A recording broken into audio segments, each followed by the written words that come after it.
சினிமாவில் துணிச்சலாக நடிப்பவர்கள் அரசியலில் துணிச்சலாக செயல்பட மாட்டார்கள் என்ற சொல்லை உடைத்து காட்டியவர் கேப்டன் விஜயகாந்த். தமிழக அரசியலில் துணிச்சல் மிகுந்த அரசியல் கட்சி தலைவராக கேப்டன் விஜயகாந்த் அவர்கள் உருவெடுத்தார். கடந்த 2011ஆம் ஆண்டு சட்டப்பேரவை தேர்தலில் வெற்றி பெற்று எதிர்க்கட்சி தலைவராக கேப்டன் விஜயகாந்த் அவர்கள் தேர்வானார். அப்போது தமிழ்நாட்டின் முதலமைச்சராக ஜெயலலிதா அவர்கள் இருந்தார். இந்த நிலையில் சட்டசபை கூட்டத்தொடரில் பால் மற்றும் மின்சார கட்டண உயர்வு குறித்து தேமுதிக சட்டமன்ற உறுப்பினர்கள் கேள்வி எழுப்பினார்கள். அப்போது அதிமுக தேமுதிக எம்எல்ஏக்கள் இடையே கடும் வாக்குவாதம் ஏற்பட்டது.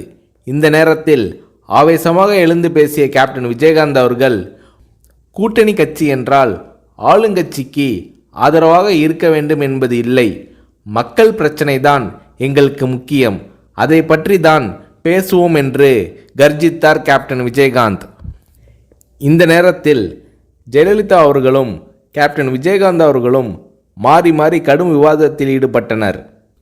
இது அன்றைய காலகட்டத்தில் பெரும் பரபரப்பாக பேசப்பட்டது.